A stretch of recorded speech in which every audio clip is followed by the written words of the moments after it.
అమ్మ ఒక ధర్మ సందేహం అమ్మ. చెప్పండి. ఇప్పుడు మనం ఆ. మన కర్మను అనుభవించి ఉమ్. బాధలు కానీ కష్టాలు కానీ సంతోషాలు కానీ మన కర్మానుసారమే నడుస్తుంది మన జీవితం. ఉమ్. అలాంటప్పుడు హోమాలు చేయటం, ఉమ్. పూజలు చేయటం, ఉమ్. ప్రత్యేకమైన వ్రతాలు చేయటం, ఉమ్. గుడికి వెళ్ళటం, ఉమ్. భగవన్ నామ స్మరణ చేయటం, ఉమ్. ఇవి ఏమి చేసినా ఈ కర్మ అనేది తప్పదు అవును కదా.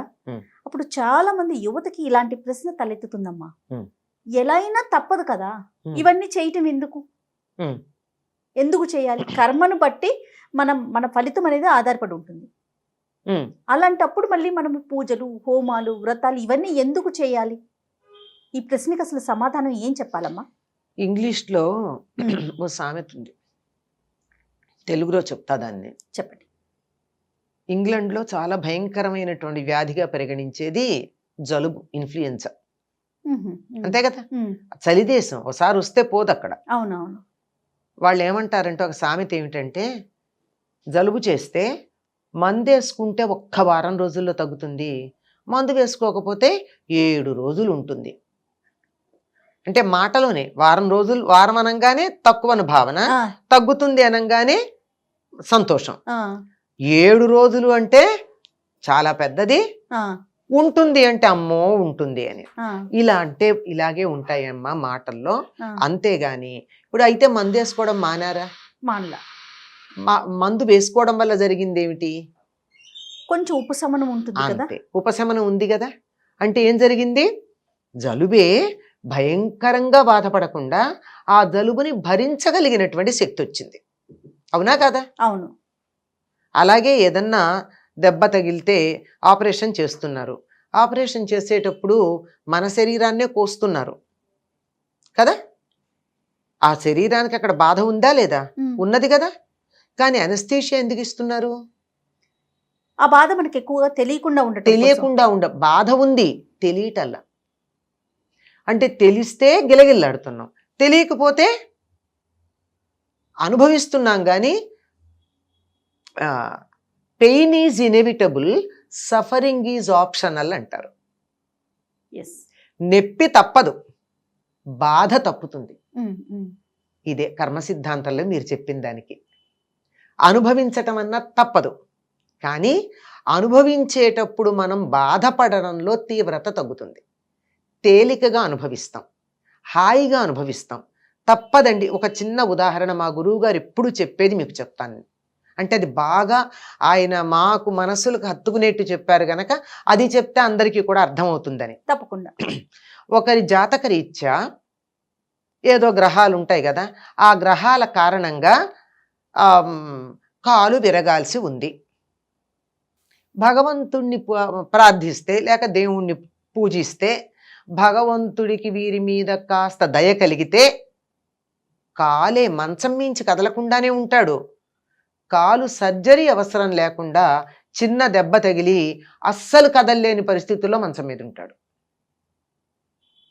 గ్రహాల ప్రకారం వాడు ఇంతకుముందు ఏదో కర్మ సిద్ధాంతంలో మాకు చెప్తూ ఉంటారు కొంతమంది, నువ్వు పూర్వజన్మలో ఎవరి కాలు విరగొట్టావు, అందువల్ల ఈ జన్మలో నీ కాలికి దెబ్బ తగిలింది అని. నువ్వు అక్కడ పూర్తిగా విరగొడితే నీ కాలు ఎందుకు విరగలేదు? నీకు వడ్డీతో సహా పనిష్మెంట్, ఫైన్తో సహా పనిష్మెంట్ రావాలి కదా. ఫైన్తో సహా పనిష్మెంట్ రాలేదు. ఏదో కొంచెం మంచి పనులు చేసావు గనక వాడి కాలు నువ్వు టోటల్లీ విరగ్గొడితే నీకు కాలికి దెబ్బ తగిలి ఏదో మడమో వేలో కింద భాగమో ఎక్కడో దెబ్బ తగిలి మంచం మీద ఉండవు, ఫ్రాక్చర్ అయింది. పూర్తి వాడికేమో కాలు తీసేశారు నువ్వు విరగొట్టినందువల్ల. నీకు కాలు తీసేలా కాలు ఉంది. ఏమిటిది? దీనికి కారణం భగవద్ అనుగ్రహం. అంచేత మన కర్మని మనం అనుభవించక తప్పదు. కానీ అనుభవించేటటువంటి సమయంలో కాస్త తీవ్రత తగ్గే అవకాశం ఉంది. అంతేకాకుండా అసలు బాధని తట్టుకోగలిగినటువంటి స్థైర్యం వస్తుంది. అంతే కదా, ఏ కష్టం ఉన్నా మనం దాన్ని ఎదుర్కోగలుగుతాం. అంతేనమ్మా? అంతే, ఎదుర్కోగలగడం, దాన్ని అనుభవించేస్తాం అంతే. అదేం పెద్ద సమస్య కాదు. ఇంకొక ఉదాహరణ కూడా చెప్పారు ఆయన.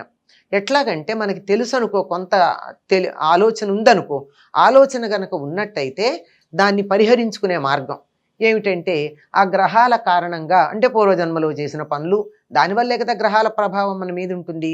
దానికి కారణంగా ఏదో అక్రమ సంబంధాలు, ఇట్లాంటి వాటిల్లో ఇన్వాల్వ్మెంట్స్ నీ జన్మలో, నీ జాతకంలో ఉన్నాయి. తప్పవు. ఈ పీరియడ్లో తప్పనిసరిగా నువ్వు అలాంటి వాటి జోలికి వెళ్లాల్సిన పరిస్థితి వస్తుంది. తెలుసు. తెలిస్తే ఏం చెయ్యాలి? లేదా తెలియలేదు, తెలియకపోయినా గురువు అనుగ్రహం ఉందనుకో, ఆ సమయంలో అటువంటి పుస్తకాలు చదవడం, రాయడం, ఎవరన్నా అలాంటి విషయాలు చెప్తే వాళ్ళని ఓదార్చడానికి మన సమయాన్ని వెచ్చించటం, ఇట్లాంటివి ఉంటాయి. జాతక రీత్యా నీ కర్మను అనుసరించి హాస్పిటల్లో ఉండాల్సింది ఉంది. నువ్వు మంచం మీద ఉండక్కర్లేదు కదా, హాస్పిటల్లో ఉండాల్సి ఉంటే ఎవరైనా రోగులకు సేవ చేయి, హాస్పిటల్ డ్యూటీ వేసుకో, వెళ్ళక్కడ ఎవరికన్నా ఒంట్లో బాగుండకపోతే నేను తోడుంటాను రాత్రిపూట అని చెప్పు.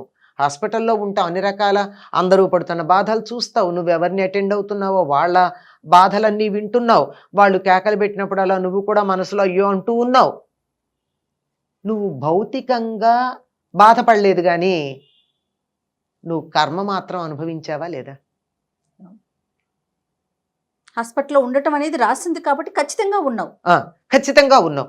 ఎందుకున్నావు అన్నది వేరే మాట, ఎందుకున్నావు అన్నది వేరే మాట, కానీ నువ్వు ఉన్నావు కదా, నీ కర్మ పరిహారం అయిపోయింది. ఇది మామూలుగా మన కంటికి కనపడేటటువంటి విషయాలు. అదే ఒక దైవాన్ని పరిపూర్ణంగా గనక విశ్వసించినట్టయితే, పరిపూర్ణమైన విశ్వాసం, ఊరికే కబుర్లు ఎలా ఉంటుందో చూద్దాం, పరీక్ష చేద్దాం, అయ్యాక నమ్ముదాం, అయితే నమ్ముతాం, ఇలాంటివి ఉంటాయే, ఇట్లా మన అవసరం కోసం నమ్మినట్టుగా మనమే ఆత్మవంచం చేసుకుంటాం చాలా సందర్భాల్లో, నమ్మినట్టుగా ఉంటాను. అట్లా కాకుండా పరిపూర్ణంగా గనక విశ్వసించినట్టయితే ఎన్నో కర్మలని కళల రూపంలో మరొక పద్ధతిలో పరిహారం చేస్తారు. అందుకే మనకు ఒక పెద్దవాళ్ళు చెప్తారు, నువ్వు చచ్చిపోయినట్టు కల వచ్చిందనుకో నువ్వు సేఫ్ అంటారు కదా. అంటే నీకు అక్కడ ప్రాణగండం ఉంది.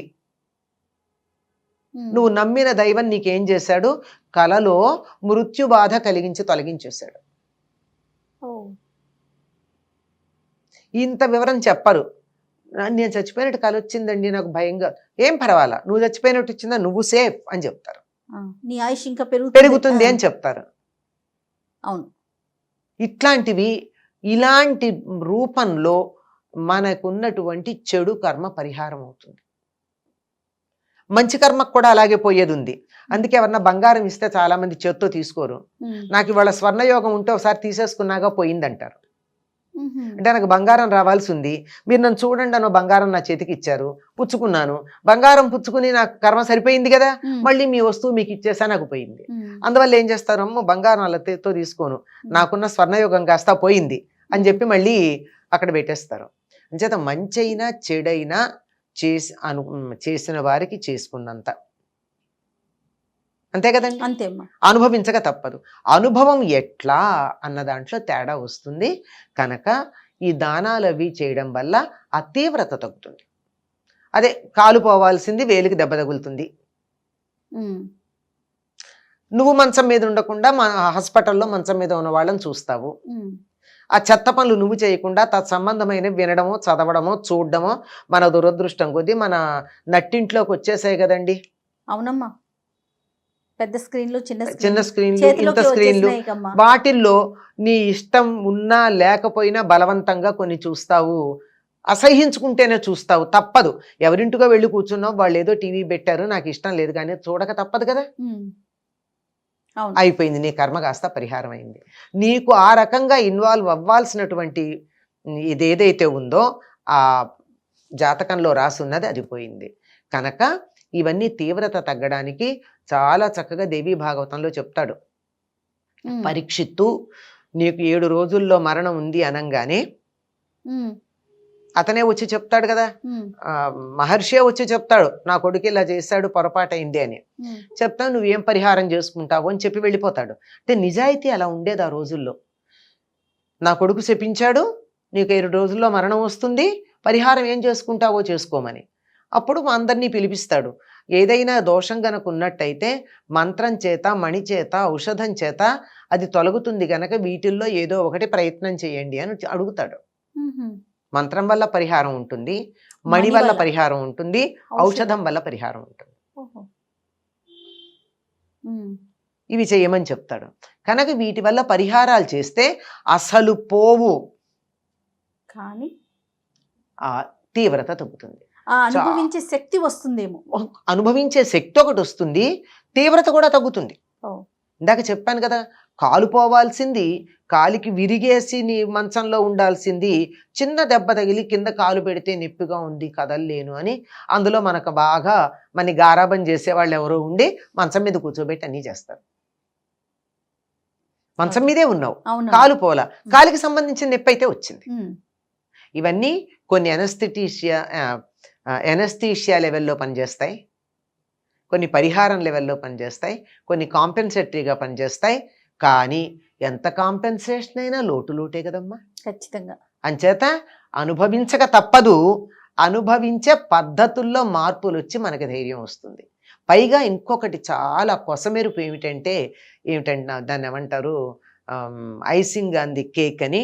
ఏమిటంటే కొద్ది దైవ ధ్యానం గనక చేసినట్టయితే ఇవన్నీ మన ఆధ్యాత్మిక మార్గం వైపు నడిపించి ఉత్తమ గతులు పొందడానికి సహకరిస్తాయి. కాబట్టి కర్మే అనుభవించాల్సిందే, కానీ ఆ తీవ్రత తగ్గుతుంది. ఆ ధైర్యం మనకు రావాలి అంటే ఖచ్చితంగా దైవారాధన చేయాలి. మళ్ళించే పద్ధతి కూడా ఉంది. చెప్పా కదా, మరణాలు లాంటివి కళల రూపంలో తీసేయడం అన్నది మనం గమనిస్తాం. అందుకని దైవారాధన మాత్రం మానకూడదు. అంతేగమ్మా? అంతేనమ్మా. నమస్తే.